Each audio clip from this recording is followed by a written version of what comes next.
Hold on. Edgar had put up a poll about if Doc Rivers a first ballot Hall of Famer. Yeah, is Doc Rivers still a first ballot Hall of Fame coach? I feel like last night, it's no definite answer yet, but last night definitely put a question mark on that. What the poll say? It's still only 10 votes, 50-50. 50-50. 50 people say yes, 50 people say no.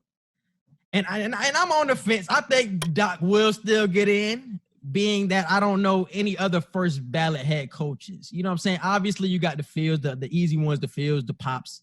But who else? You feel what I'm saying? I feel like Doc would have to be because of those Celtics days. We had to talk about Eric Spoelstra earlier because you were going on about how he still has to kind of prove himself to win a chip without LeBron and all that. But I was saying that I feel like Coach Eric Spoelstra is building his first ballot Hall of Fame resume now. Like the fact that he's doing what he's doing with this Heat team, and nobody expected this. And for the past few years now, the Heat have always been like either a playoff or cusp of the playoffs type team.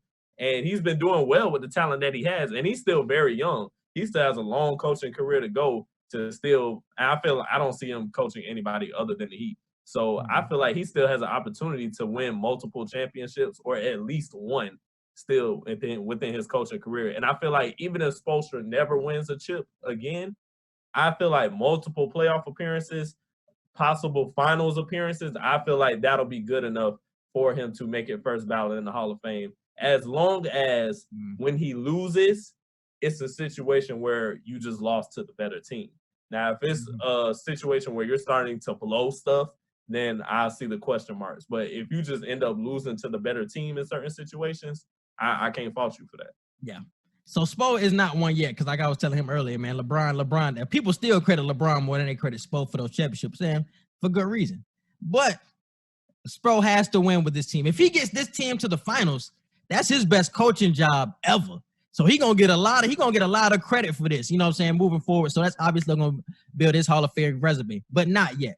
Not on that Hall of Fame, or at least not first ballot at all. But going back to Doc Rivers and his Hall of Fame status, I don't know, bro.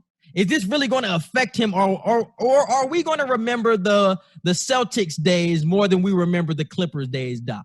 Which one is going to pop in your head first? Of course, the Celtics. That's going to pop up first. Whenever you think about Doc Rivers, it's going to be the Celtics. And if you think of the Celtics, I think he's a first ballot. If that's the first thought that comes to your head, I think he's first ballot for that. But if you think of the Clippers, Doc first, he's not first ballot at all.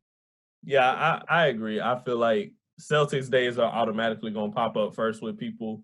Only people that won't pop up first with are like younger generation people who see Doc now as a Clippers or who have been just seeing him as a Clippers coach, not really Boston.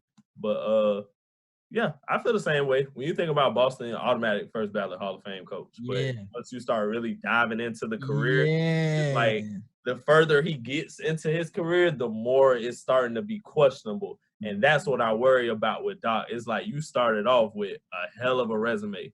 And then even at first, when you got with the Clippers and you weren't really making it yet, you were still, like you said, the rosters that you had, you still were like doing very well regular season wise, coaching wise. Like I feel like just the later you're getting in your career, you should be progressing, not digressing.